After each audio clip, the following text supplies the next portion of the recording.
ஐயனார் துணை சீரியல்ல அடுத்து என்ன நடக்க போகுதுன்னு பார்க்கலாம் வாங்க. ஒரு வழியா பல்லவனை அண்ணனுங்க எல்லாரும் சமாதானப்படுத்தி பல்லவனோட பிரச்சனைக்கு ஒரு முற்றுப்புள்ளி வச்சிடுறாங்க. அது மட்டும் இல்லாமல் பல்லவன் வீட்டுக்கு வந்ததுக்கு அப்புறமா பல்லவனை கோயிலுக்கு கூட்டிகிட்டு போய் நிலாவும் பல்லவனுக்கு புத்திமதிகள் சொல்லி அண்ணனுங்க பல்லவன் மேலே எவ்வளவு பாசம் வச்சுருக்காங்க அப்படிங்கிறத பல்லவனுக்கு புரிய வச்சிடுறாங்க. இதுக்கப்புறமா அடுத்த சீனில் நிலாவோட சர்டிஃபிகேட்டை வாங்க சோழன் தான் ரொம்ப கஷ்டப்படுறாரு. அது சம்மந்தமாக நிறைய இடங்களில் அலைஞ்சு ஒரு வழியாக நிலாவுக்கு தேவையான எல்லா சர்டிஃபிகேட்டையும் சோழன் வாங்கி கொடுத்துட்றாரு. தனக்கு தேவையான சர்டிஃபிகேட் எல்லாமே கிடைச்சதால சோழன் மேலே இருந்த கோபம் நிலாவுக்கு போயிருது. அதனால் நிலாவும் சோழனுக்கு ரொம்பவும் நன்றி சொல்கிறாங்க. சோழா, நீங்கள் மட்டும் இல்லைனா எனக்கு கண்டிப்பாக இந்த சர்டிஃபிகேட் கிடச்சிருக்காது. உங்களுக்கு நான் எப்படி நன்றி சொல்ல போகிறேன் அப்படிங்கிறது தெரியலை அப்படின்னு சொல்லிட்டு சோழனுக்கு கை கொடுக்குறாங்க நிலா. உடனே பதிலுக்கு கை கொடுத்த சோழன் வந்துட்டு வழக்கம் போல் நிலா முன்னாடி அவரோட லவ் பெர்ஃபார்மன்ஸை காட்டுறாப்புல. ஆனால் நிலாவோ அதை எதையுமே புரிஞ்சுக்காம சோழன் செஞ்ச உதவிக்கு நன்றி மட்டும் சொல்லிட்டு போயிடுறாங்க. இதுக்கப்புறம் எந்த பிரச்சனையும் இல்லை, பல்லவனோட பிரச்சனையும் சரியாயிருச்சு. இப்போ நிலாவுக்கும் பல நாளாக கிடைக்காத சர்டிஃபிகேட் எல்லாமே இப்போ கிடச்சிருச்சு. இனிமே எந்த பிரச்சனையும் இல்லை அப்படின்னு நினச்சிக்கிட்டு இருக்கும்போது அடுத்த சீனில் நிலா பெரிய குண்டை தூக்கி போடுறாங்க. ஏன்னா ஏற்கனவே நிலாவோட ஃப்ரெண்டுகிட்ட எனக்கு வேலைக்கு ஏற்பாடு பண்ணுங்க, என்னோடய சர்டிஃபிகேட் சீக்கிரமே கிடச்சிரும் அப்படின்னு நிலா சொல்லியிருந்தாங்க. அதே சமயம் நிலாவுக்கு சர்டிஃபிகேட் கிடைச்ச உடனே யதார்த்தமாக அடுத்த நாளில் நிலாவோட ஃப்ரெண்டு ஒருத்தவங்க ஃபோன் பண்ணி பெங்களூரில் நிலாவுக்கு சூப்பர் வேலை கிடச்சிருக்கு, இந்த வேலை அவ்வளவு சீக்கிரம் யாருக்குமே கிடைக்காது, முதல் சம்பளமே 2 லட்சம் அப்படின்னு அந்த ஃப்ரெண்டு சொல்ல உடனே நிலாவும் இது சம்மந்தமாக யோசிச்சுட்டு இந்த விஷயத்தை சேரன் சோழன் பாண்டியன் பல்லவன் இவங்கக்கிட்ட சொல்கிறாங்க. இதை கேட்ட அண்ணன் தம்பிங்க எல்லாரும் ரொம்பவும் கவலைப்படுறாங்க. நீங்கள் கண்டிப்பாக போய் தான் ஆகணுமா அப்படின்னு எல்லாரும் நிலாவை பார்த்து கேட்குறாங்க.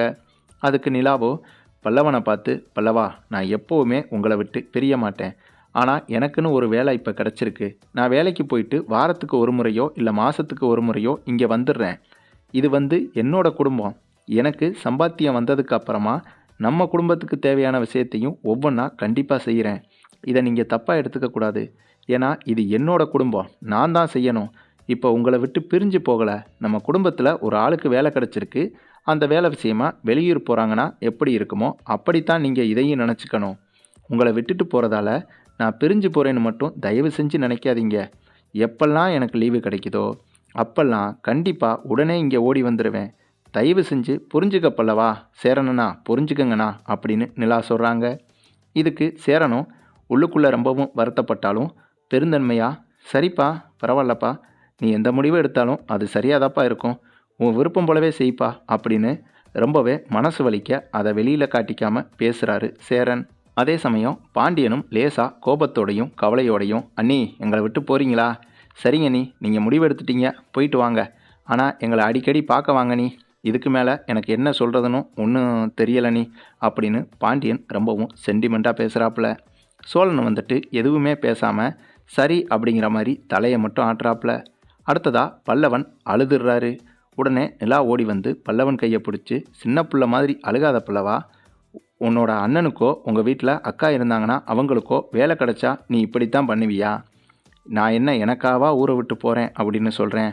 நம்ம குடும்பம் நல்லா இருக்கணும், நம்ம குடும்பம் இப்போ இருக்கிறத விட அடுத்த கட்டத்துக்கு போகணும், அதனால் நானும் என்னோட உழைப்பை கொடுக்கணும், அதனால தான் பல்லவா நான் இந்த முடிவை எடுத்திருக்கேன், புரிஞ்சுக்க பல்லவா அப்படின்னு நிலா சொல்கிறாங்க. அந்த இடத்துல பல்லவனுக்கு என்ன செய்கிறதுனே தெரியாமல் கோபமும் வந்துடுது. சரி நீ, நீங்கள் போங்க, போயிட்டு வாங்க, எங்களுக்கு எந்த பிரச்சனையும் இல்லை, நீங்கள் போயிட்டு வாங்க, நாங்களே உங்களை வழி அனுப்பி விட்றோம் அப்படின்னு பல்லவன் கோபமாகவே சொல்கிறாப்புல.